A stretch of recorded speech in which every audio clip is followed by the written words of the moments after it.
Depuis 31 ans, ont été créés partout dans le pays des orchestres pour les enfants défavorisés des grandes villes, comme des villages les plus reculés d'Amazonie.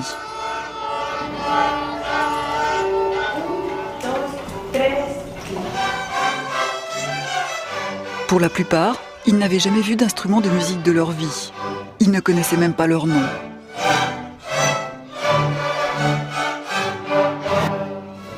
La musique classique, ils en avaient entendu une fois ou deux, à la radio, pour annoncer des funérailles.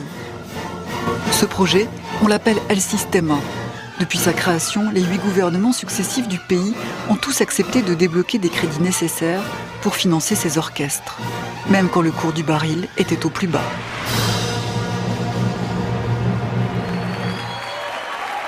L'homme qui s'est battu pour ce projet est José Abreu, un chef d'orchestre visionnaire. En 1975, il a commencé dans un garage avec 11 élèves. Aujourd'hui, ils sont 250 000 enfants, 125 orchestres, 20 000 professeurs. L'art musical ne pouvait pas continuer à être en Amérique latine le monopole d'une élite. Ça devait être le patrimoine du peuple et surtout des enfants les plus pauvres, de la jeunesse marginale. Je voulais transformer l'art musical en un instrument d'insertion sociale. Et pas seulement d'insertion d'ailleurs, mais aussi d'intégration communautaire, car derrière l'enfant, il y a sa famille, la communauté, le quartier. 1, 2, 3 y la. ¿Cuántos la? Otra vez. 1, 2, 3 y. Les élèves d'Annabelle Astudillo ont entre 4 et 7 ans, l'âge idéal pour commencer l'apprentissage de la musique. Ils viennent tous du barrio San Agustín, un des quartiers réputés parmi les plus pauvres et les plus dangereux de Caracas.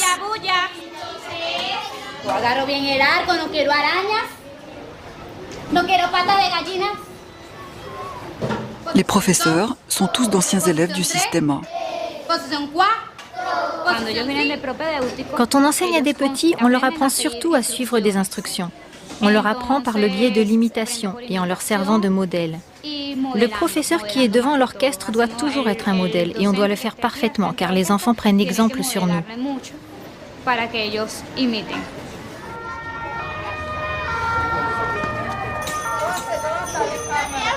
Il y a 2 ans, dans l'école de Saria, est arrivé un professeur de musique.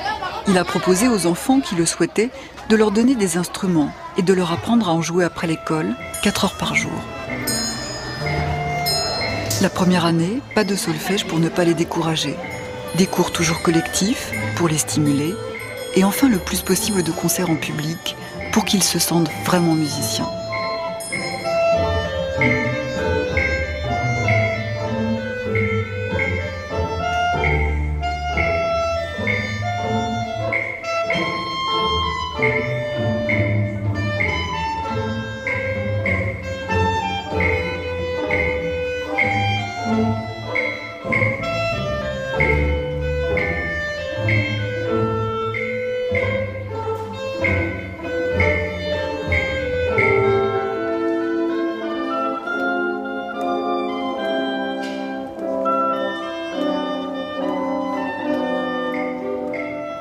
Más clarinete.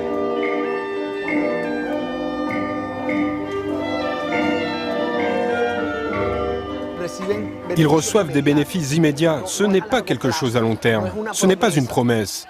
On ne leur dit pas « tu vas devenir musicien », mais « tu es musicien aujourd'hui ». Eux, ils sont habitués aux promesses qu'on ne tient jamais. Nous, on ne promet rien, mais on a des résultats aujourd'hui.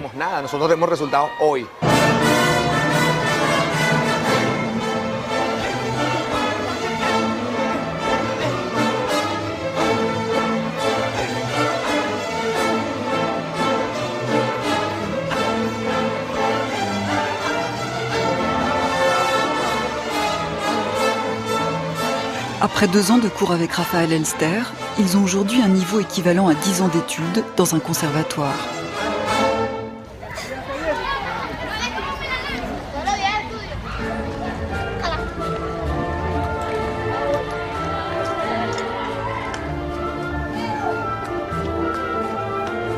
Avant de connaître Beethoven et Tchaïkovski, Angel et Eloïsa n'entendaient parler que de drogue, d'armes à feu et de guerre entre bandes rivales. Aujourd'hui, ils ont conscience que la musique peut peut-être changer leur vie.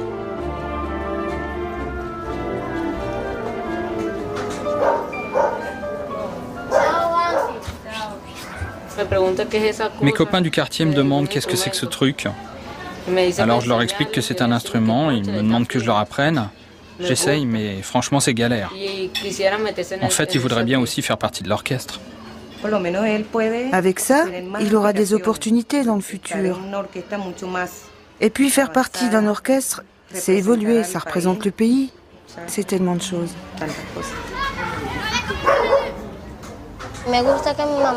J'aime quand maman vient me voir et qu'elle voit comment je joue et qu'elle se sente fière de ce que je fais. Moi, ça me plaît parce que je vois que c'est important pour elle et je prends soin de ça. Mais quand elle fait des bêtises et que je veux la punir, je lui dis que je vais la sortir de l'orchestre.